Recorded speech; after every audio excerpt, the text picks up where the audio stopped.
what could I offer? What could I speak about? So I thought the thing that came to me was, which has been mentioned several times tonight, was support. And so I thought about, you know, my small abbreviated history of my life. When I was young, which was a long time ago, I was painting and drawing. And my mother, who I was very close to, was my biggest supporter. Oh, she was so proud. She'd show off my paintings and everything. My mother got ill, and she died when I was very young. She died when I was 16. So I stopped painting. I had a big block. I couldn't paint. I didn't do anything because I lost my support. So I had so much responsibility then because I was living with my alcoholic stepfather and trying to raise my sister at the time. Now, I'm not telling you this, I'm just giving you the history. I'm not telling you my story like that. But how I found that I was, outside of just painting and drawing, more creative, I started seeing form by simple things like just doing yard work. And I would see the plants, and I'd transplant, and I'd put groupings together, and I started doing this, and I started seeing all these different things, and it sort of, and I remember this even now, and that was like the trigger. So I kept going on, and you know, so at 16 and a half, I left where I lived. I was terrified, and I didn't know what a checking account was. I knew how to type, so I figured I could get a job as a receptionist, and I found one, and I had a friend. I said, wonderful Sue, who was going to school learning to become a teacher. She was a little further ahead than I was and much more academic than I was ever going to be. And so Sue said, oh, I'll help you and I'll show you. So there I was with support. It began very early. This simple, sweet friend helped me how to do a checking account. I got a little studio apartment, and there I was in Panorama City. You know, staving off the wolves. You can imagine being 16 and a half, you know, I don't even know how they let me have an apartment, but I did. And that was the beginning of my survival. Because I couldn't stay at home because my stepfather was wild and the wicked stepmother, and my stepfather remarried very shortly after my mother died. So I went from one job to the next trying to find myself.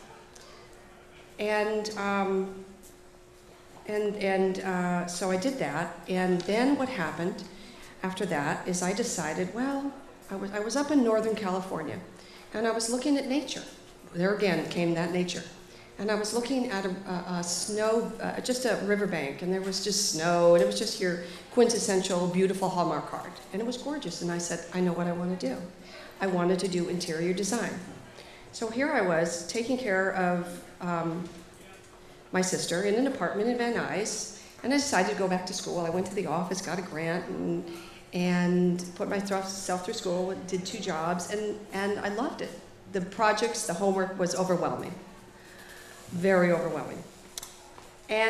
But I did it. And while I was doing that, another woman of support came through. There was this woman named Virginia. And I met her at a church that I was going to at the time. And she would always stop my leg because I was always sitting there going nuts all the time because I don't sit still well, and I still don't sit still well.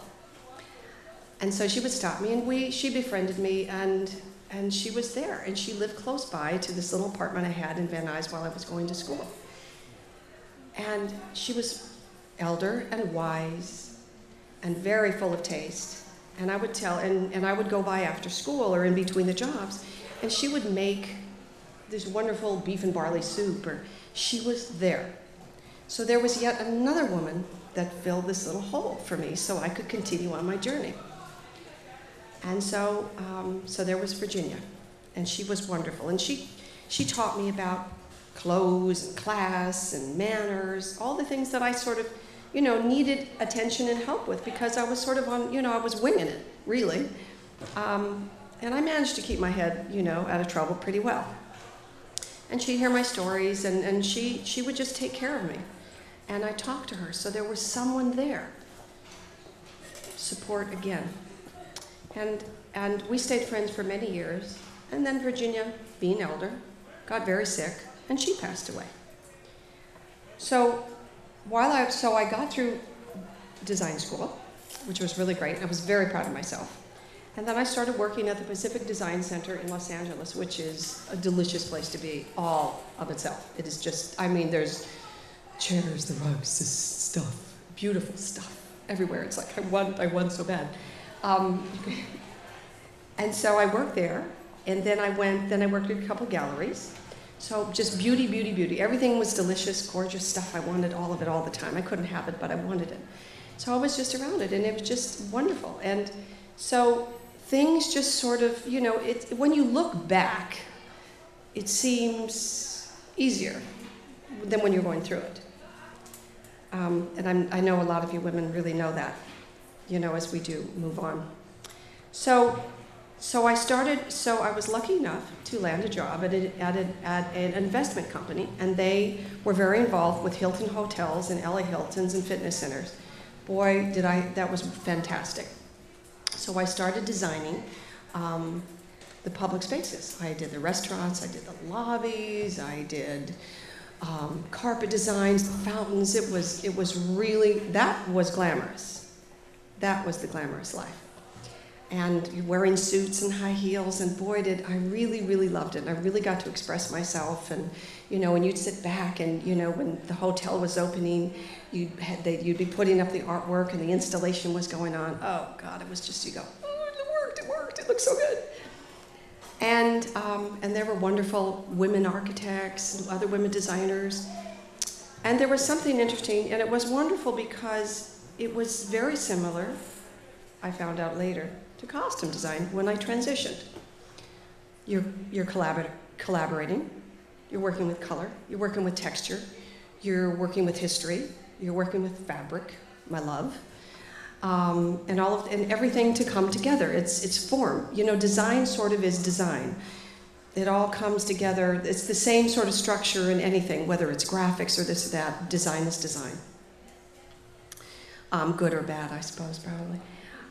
So I did dental offices, and that was really great.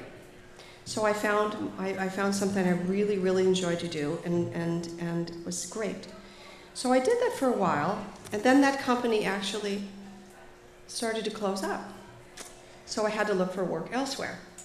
So I found through one of the, a woman who I enjoyed very, very much, who was a fabulous role model. She was blonde and gorgeous and just all business, and she owned a carpet company. She was one of the firms that we would buy all our carpets from, and for printed carpets, which they use a lot in hotels, especially because it's less expensive than a woven carpet, the printed carpets.